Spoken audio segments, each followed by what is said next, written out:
Audio 3। मातृनामा। मातृनामा का उल्लेख सूक्त 4.20 के ऋषि एवं देवता के रूप में किया गया है। कुछ आचार्यों ने इस संबोधन को मंत्रों में वर्णित त्रिसंध्या एवं सदम पुष्पा मणियों से जोड़ा है। हितकारिणी औषधियों को मातृनामा, माता जैसे प्रभावशाली कहना उचित है। फिर भी विभिन्न मंत्रों में उनके प्रभाव के विवरण के आधार पर उन्हें मात्र सत्तात्मक दिव्य प्रवाह ही मानना युक्ति संगत लगता है। इस अवधारणा के आधार पर मंत्रार्थ स्वाभाविक रूप में सिद्ध हो जाते हैं।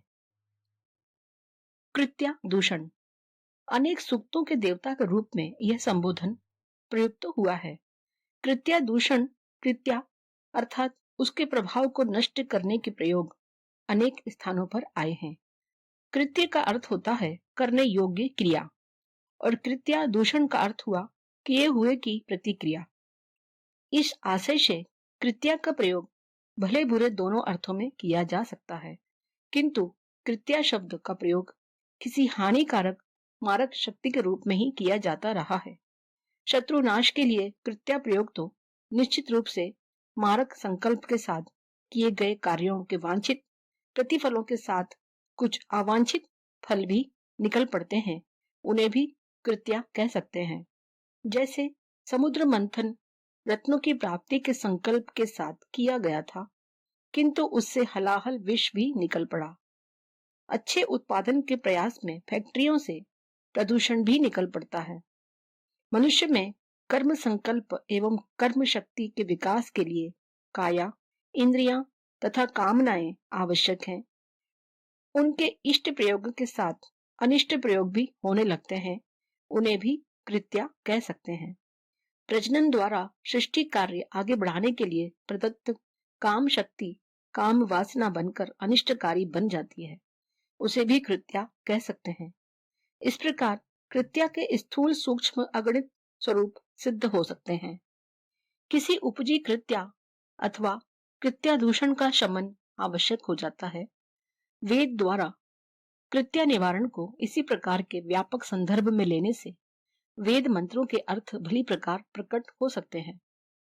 किसी एक परंपरा में प्रयोगों तक उसे सीमाबद्ध करना उचित नहीं लगता, अस्तु प्रस्तुत वेदार्थ में परंपरा के साथ व्यापक प्रयोगों को समाहित रखने का प्रयास किया गया है। ब्रह्म जाया।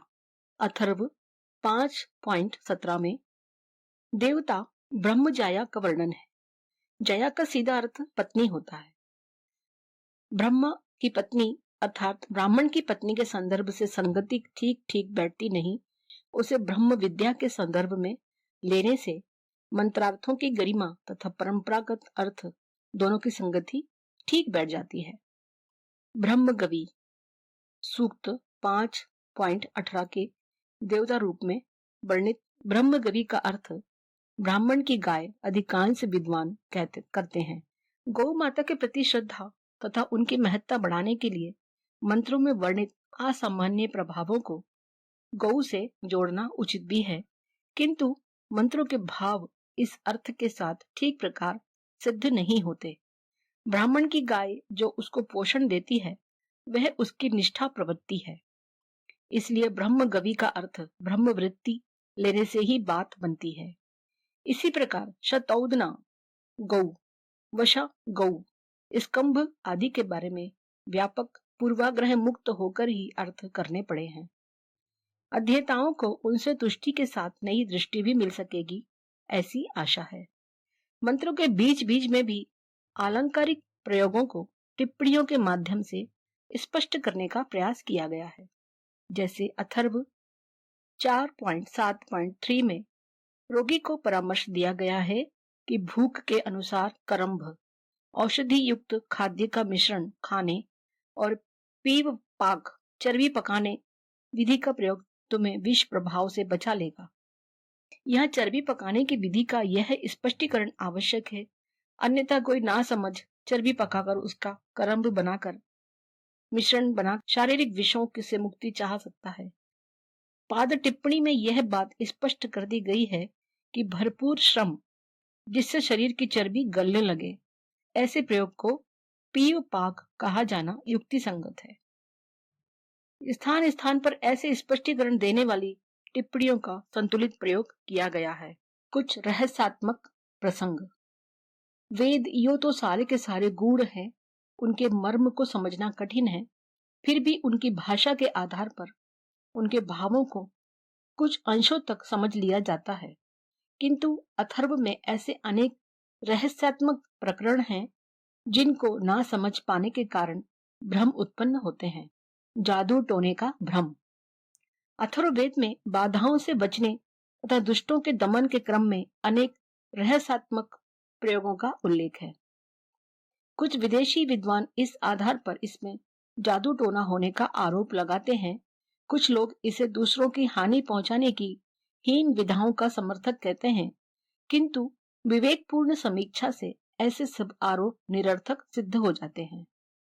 सब जानते हैं कि संसार में भले बुरे सभी तरह के लोग भी हैं तथा अच्छे बुरे सभी तरह के स्थूल सूक्ष्म प्रभाव भी हैं। स्वयं को सदाचारी बनाकर नीतिनिष्ठ तथा समर्थ बनाना जितना आवश्यक है, उतना ही आवश्यक है दुष्ट वृत्तियों दुष्प्रयासों से अपने आप को बचाना। इसके लिए आत्मरक्षा के उपायों के साथ साथ कभी कभी आक्रामक रुख बनाना पड़ता है।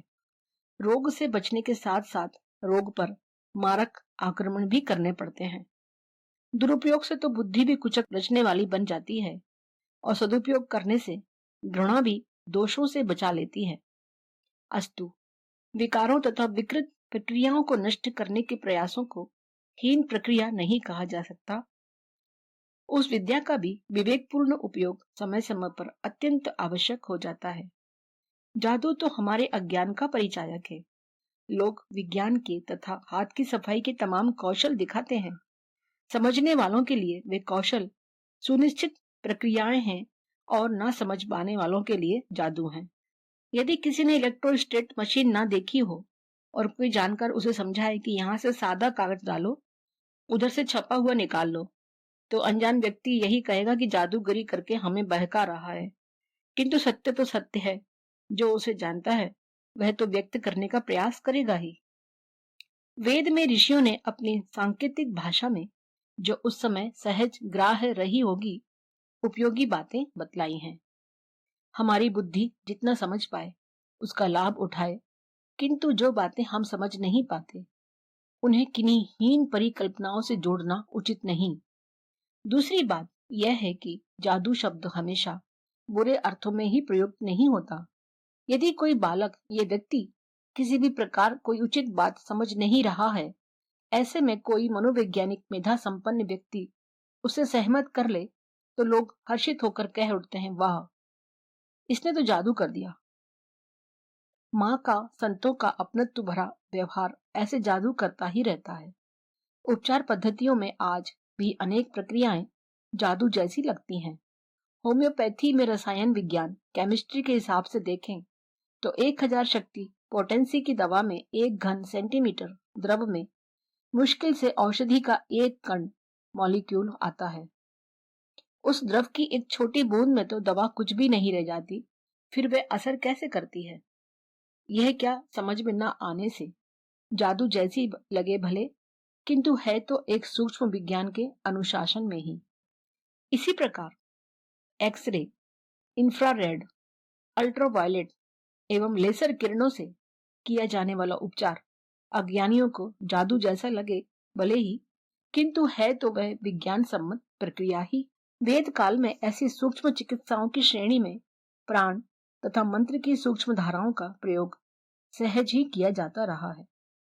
वे शक्तियां पवित्र जीवन जीने वाले, प्रकृति के संसर्ग में रहने वाले तपस्वी स्तर के व्यक्तियों को सहज उपलब्ध रहती थी।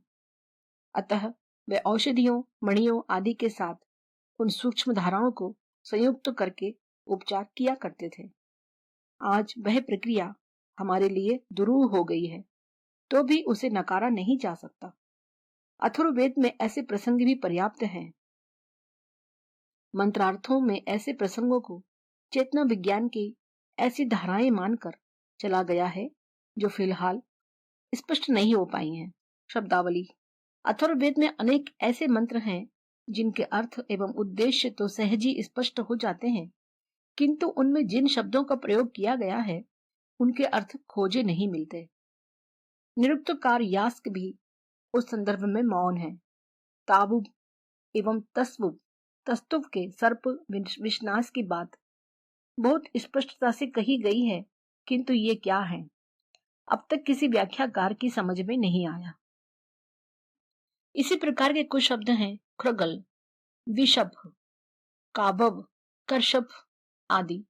औषधि प्रयोगों में अनेक ऐसी औषधियों का वर्णन किया गया है जिनका उल्लेख किसी भेषज ग्रंथ में नहीं मिलता, जैसे अरंघुष, अरुंधति, उपजीका, अश्ववार आदि।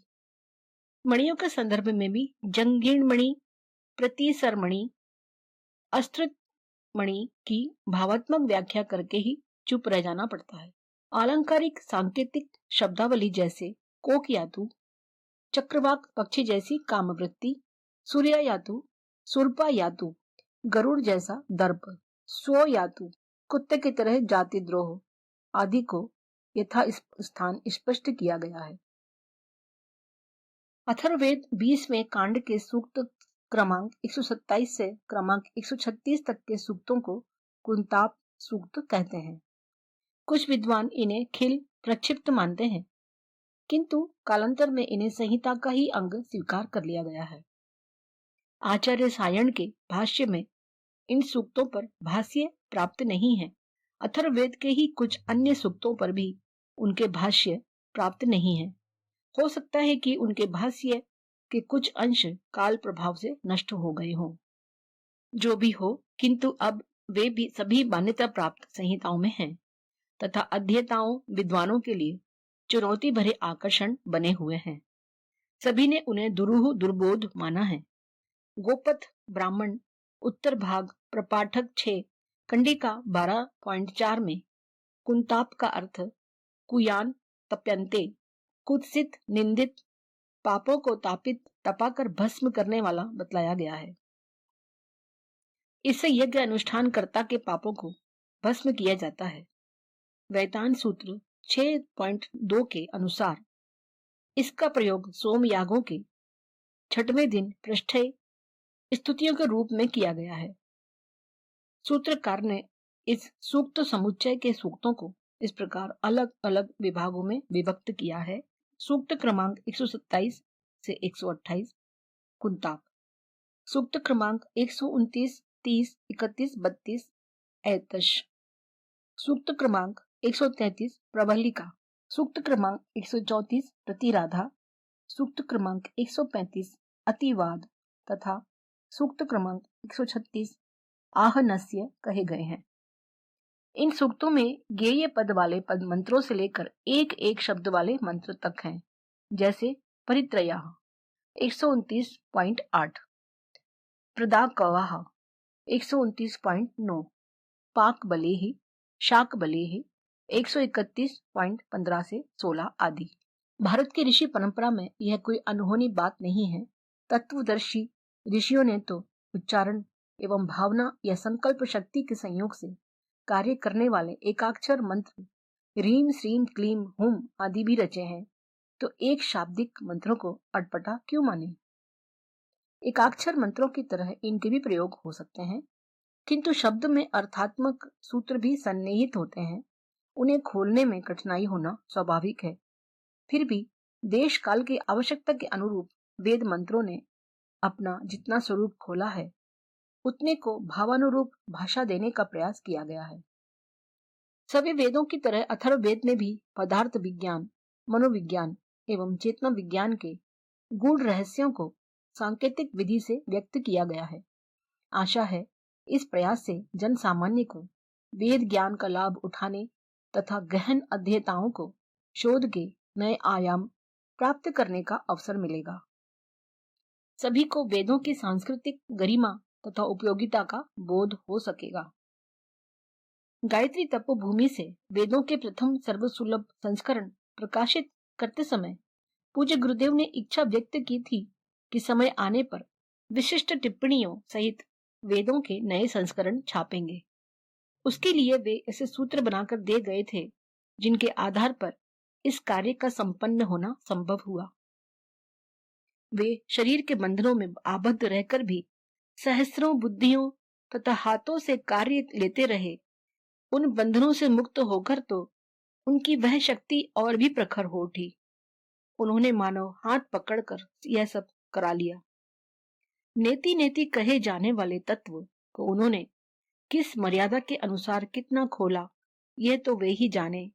किंतु पंचभूतों की यह काया अपनी आयु समाप्त होने के पूर्व उनकी कठपुतली के रूप में अपनी यह भूमिका भी निभा पाई, इसका संतोष अवश्य है।